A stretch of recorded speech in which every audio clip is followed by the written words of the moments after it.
Welcome to Talmudic Treasures. Today we're learning Nedarim page 59, which discusses that when it comes to a vow, a person makes a neder, specifically, I'm not going to eat these fruits. So we said that not only, of course, are those fruits forbidden, but even its exchanges or anything that grows from it will also be forbidden. And we asked, well, if it's the growths, therefore, we should maybe say that those growths, let's say there's a tremendous amount of growth from this original fruit, so shouldn't we say that this original fruit, which is so small, should be nullified in comparison to all of it? We don't. We say that it's all forbidden.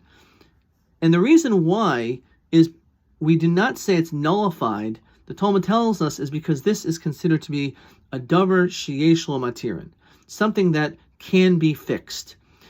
Because when it comes to a vow, you don't have to keep your vow. Well, as long as you still said that vow and you didn't do anything about it, you have to, of course, keep whatever you said.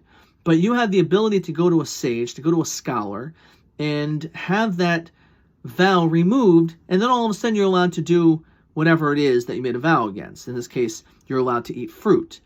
So because of that, as we've learned, anything that you're able to fix, we do not come up with this leniency of saying that things are going to be nullified.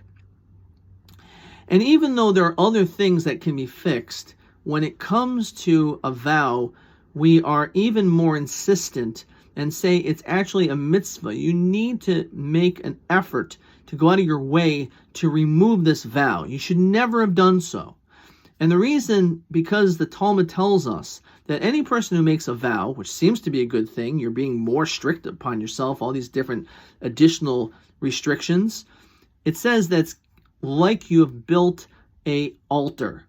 Now, when I'm referring to building an altar, it's during the time in which the temple stood, in which a person was not allowed to build an altar. You are not allowed to decide the temple is not enough, I'm going to even be more religious and build another place in which I'm going to serve God, and I'm going to bring offerings on this own private altar.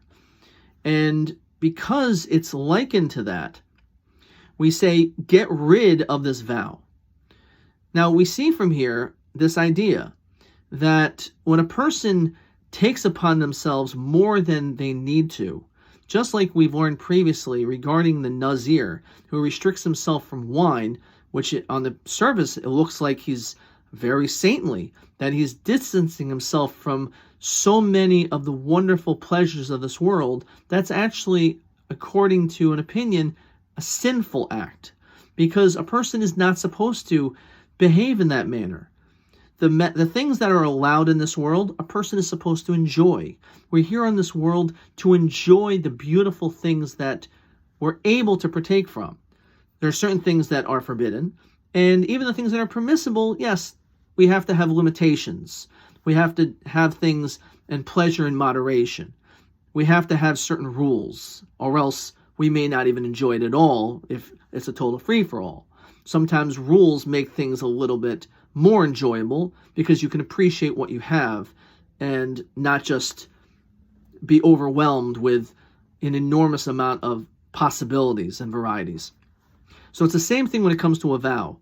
A person should not be making this vow. You should not say, I don't want to eat fruit. Why not? There's no reason why you're not allowed to eat these fruit.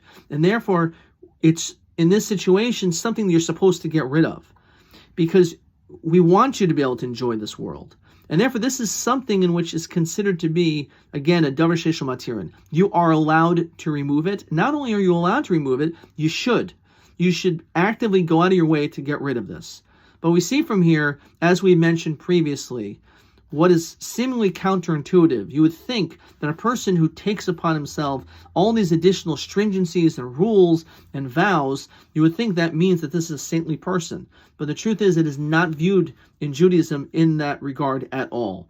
A person, of course, should follow the laws. A person should adhere to all the different ethical ways of behaving, but a person does not need to take anything additionally upon themselves, and if they do, it is not considered to be a positive thing.